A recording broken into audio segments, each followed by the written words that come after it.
my name is Joram van Klaveren. I'm from the Netherlands, and I used to be a member of the PVV. It's probably a party that you do not know, and if you do know, that's something special to know. It's the party of Geert Wilders. Maybe you've ever heard of him, the guy with the blonde hair. It's not his real hair color. I know. But he founded the party in 2006, and it's called the PVV, the Freedom Party of the Netherlands. And the main goal of that party was to make sure that Islam was not able to grow in the Netherlands, and later on it was the purpose was to ban Islam from the Netherlands in total. Well, I'll come back to that later. Maybe it's interesting that I introduce myself a little bit. My name is Joram van Klaveren, as I said, and I grew up in a very Orthodox Protestant environment. My mother and father were members of the Reformed Church. I have an older brother, a sister, another younger brother. We went to church. We read the Bible. We did all the things that normal Christian people do. But we were we were members of a very strict denomination of the Christian Church. So other religions, were gone astray, in the opinion of the theologians of my church. So that's something that you. It was not explicitly said, but it's something that you learn during the days that you get raised till let's say 16, 17. I had a certain religious bias towards Islam, not specific Islam, but other religions in general. But Islam was certainly not an option to look at in a positive way whatsoever. I studied religion, comparative religion, when I got older. I went to university. But you take, of course, the things you learn in your upbringing with you. So that's something I did too.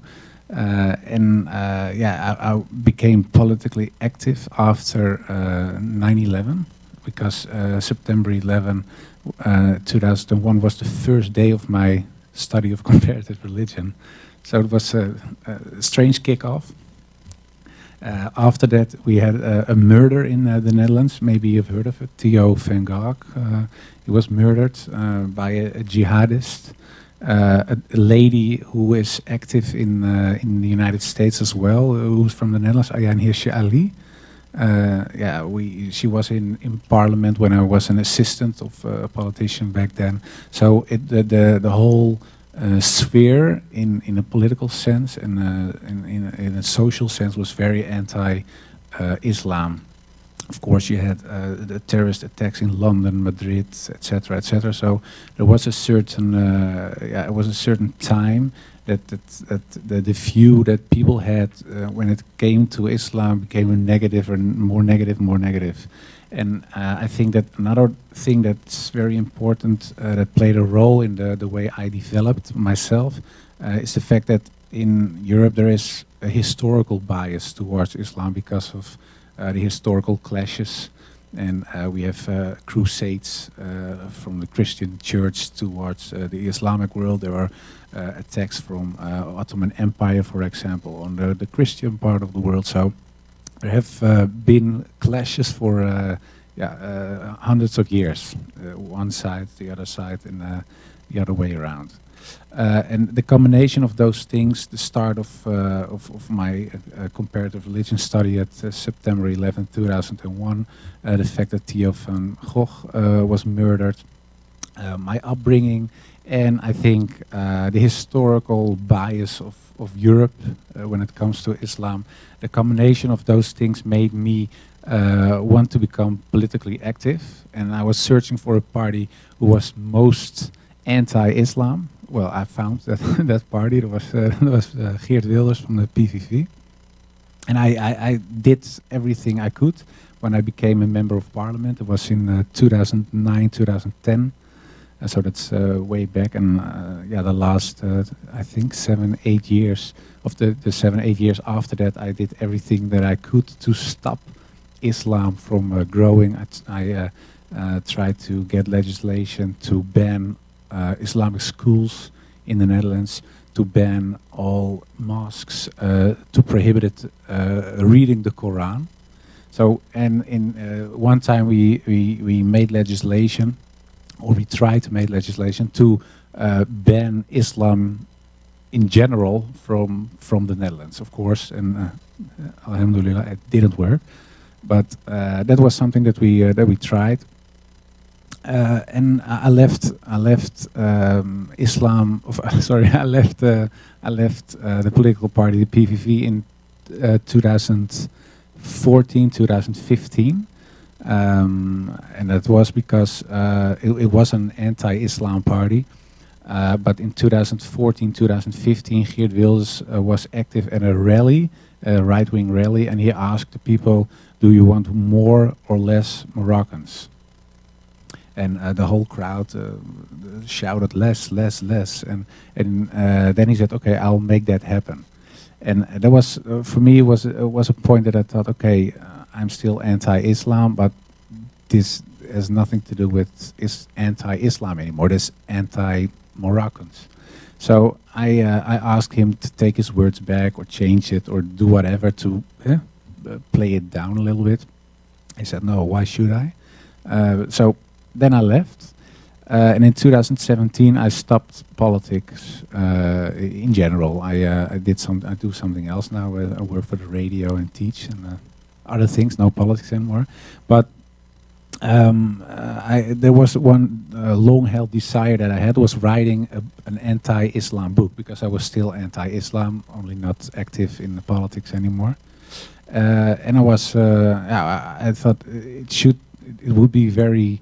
It would be a very important thing that all the things that I said and that anti-Islamic people and groups say, that we have a theoretical basis with great grounds, so we can point to the book when people have discussions, and we would solve the dispute about Islam. Is Islam a religion of peace, or is it something very wrong and evil when it comes to Europe or the West or the world in general?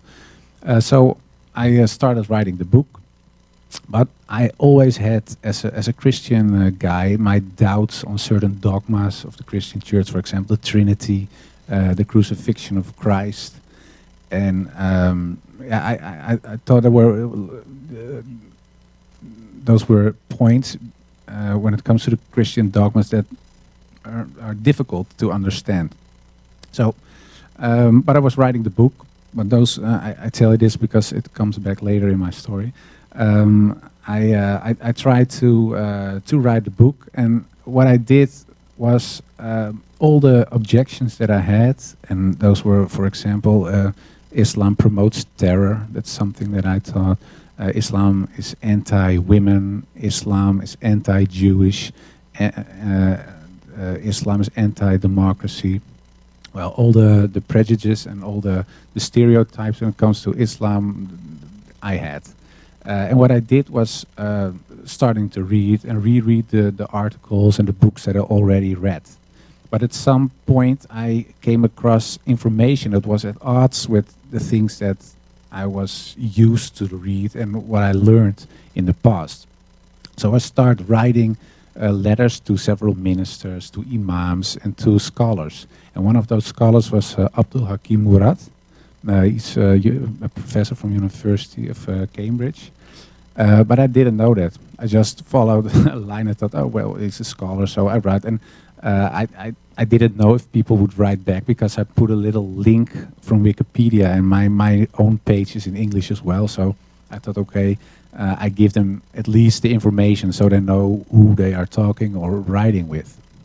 And after I find out who he was, I thought, oh, well, he will never answer. But he is one of the greatest scholars in Europe when it comes to Islam. And but he did. And I got a 17-page mail back And I thought, whoa.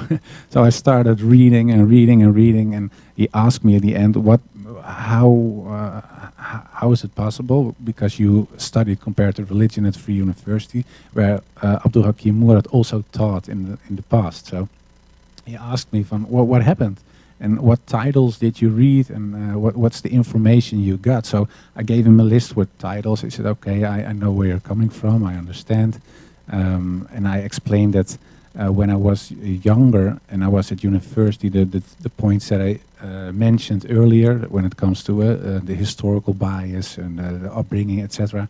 But at one point in 2003, 2004, I went as a student to several mosques. And I asked several Muslims, well, what's up with Afghanistan, Taliban, etc., etc.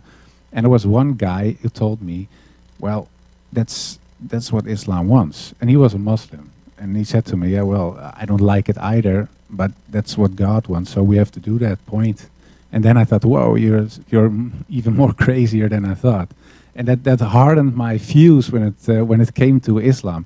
And I told Abdul Hakim Murad as well, and he said, well, you know what the point is, that you have Dar al-Islam, he said, it's a house of Islam, and you are in a little barn somewhere in the garden with all the extremists, the anti-Islam guys and the extreme Muslims.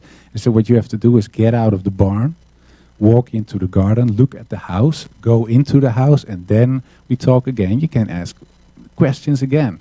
And that's what, and I asked him, well, I'm willing to get out of the barn if you give me some information, how, a map.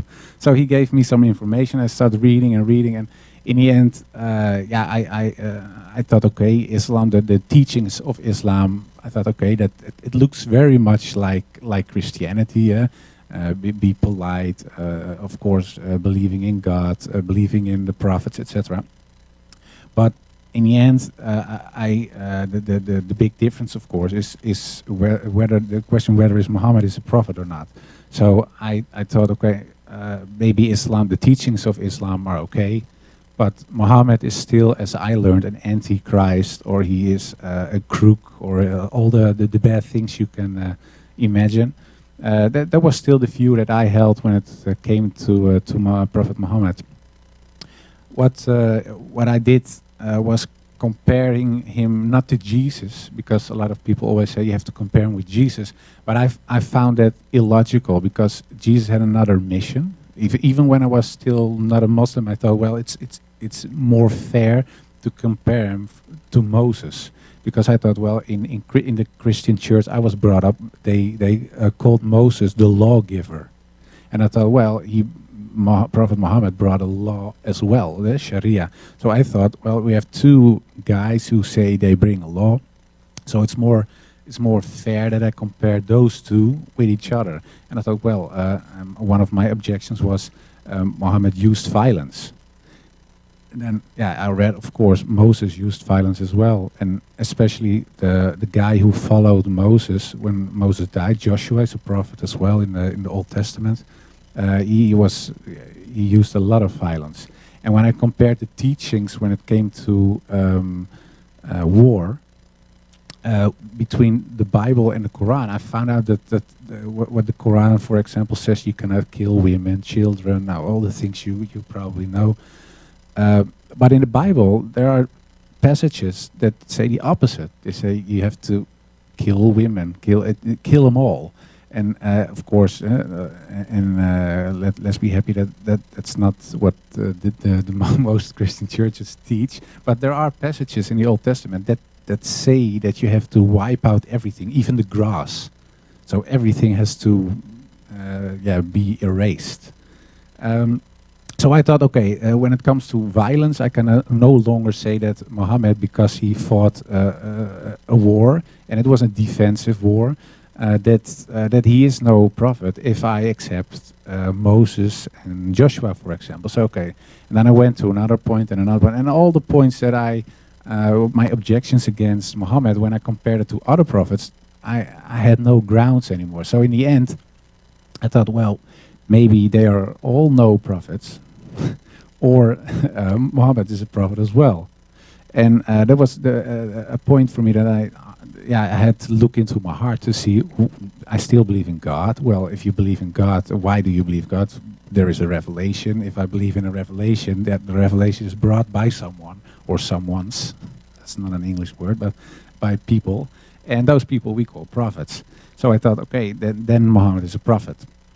And then I realized, well, if I say Muhammad is a prophet and I believe in God, then there is a problem, because then I would be a Muslim, and that's not still something I didn't want to be. And so I talked to a lot of people, and they say, yeah, well, if that's the case, you are a Muslim, whether you like it or not, or you must stop believing in God or something.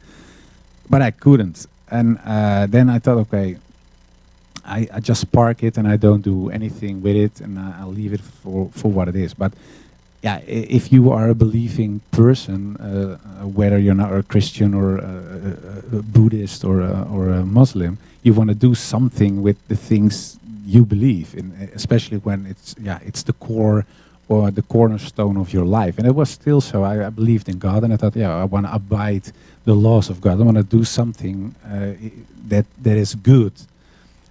So I had to do something with my newfound information, and I started looking for a publisher to do something with the book. And the book was not already finished, but most of the parts that I found out and the new information I found out were in the book, but not yet my conversion, because I didn't convert it yet. And I was looking for a typical Dutch publisher. So it's called in Dutch. It's called het Kennishuis. It means house of wisdom. But they wrote it in an old style Dutch, and when you write it in old Dutch, it's typical Dutch. Most nationalist guys write it in old Dutch, so you see, oh, whoa, he's a real Dutch. So that's what it, and I thought, okay, and the publisher wrote at Kennishuis, so the House of Wisdom, in Old Dutch. And they were specialized in Islamic literature. So I thought it was an anti-Islamic publisher. And I wrote them, well, I have a script, and I got it back. And I said, maybe we can meet. And yeah, all of a sudden there was a guy against me, and he was sitting in front of me, and he was a Muslim. I said, oh, why you look Muslim? Yeah, I am a Muslim. It's Islamic. It's an Islamic publisher. It's an Islamic publisher. You called it Kennishuis, and you wrote it in Old Dutch. Yeah, I know. We did it on purpose because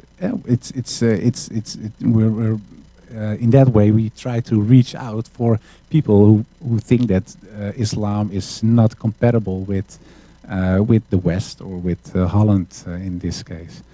So we start talking. I told him where I was, that I believed that Muhammad probably was a prophet, and I still believe in God. He said, well, you are a Muslim, but you don't know it yet. So I start reading, and it took a couple of months, and after those months, we were eating at home by the publisher, and there was an imam with us and some other guys, also non-Muslims, and the imam suddenly asked me, "Do you believe in God? Yes or no?" I said, "Yes." "Do you believe Muhammad was a prophet? Yes or no?" I said, "Yes." I said, "Well, we take the Shahada now,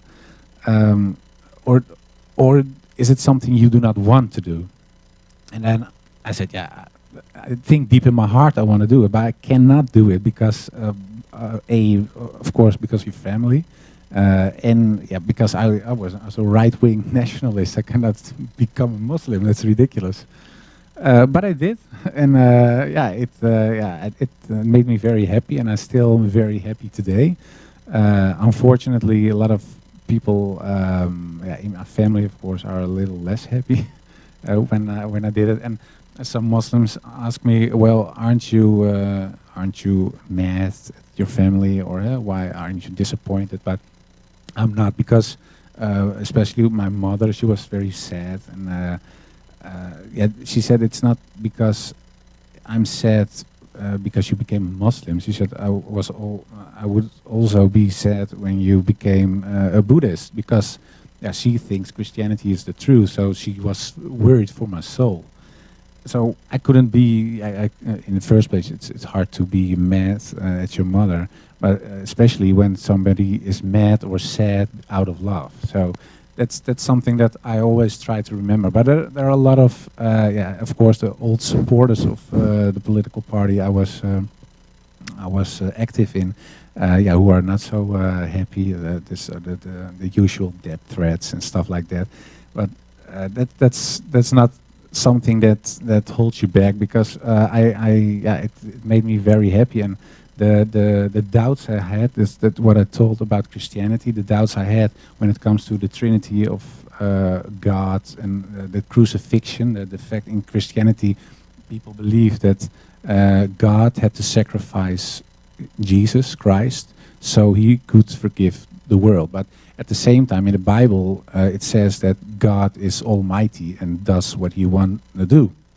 And I always thought as a child, well, if you are almighty as God, why can't you just forgive? Why is there a son who had to die before you can say, okay, I forgive? So I thought it was illogical. I still think Christianity is a nice religion. Only I didn't believe the truth with a capital T. It wasn't there for me anymore. And strangely enough, when I was writing the book, I got Islamic answers to Christian questions. And yeah, that was a point for me that I thought, yeah, it gave me a lot of rest, and my heart and my head resonated. And that's something that I didn't have before. So when I felt that, and of course you believe it, yeah, that made me in the end deciding to become a Muslim, and that's what I did, and I still am, and I'm very happy. That's in short the story. So people in the Let's give him a round of applause for that. That was really touching.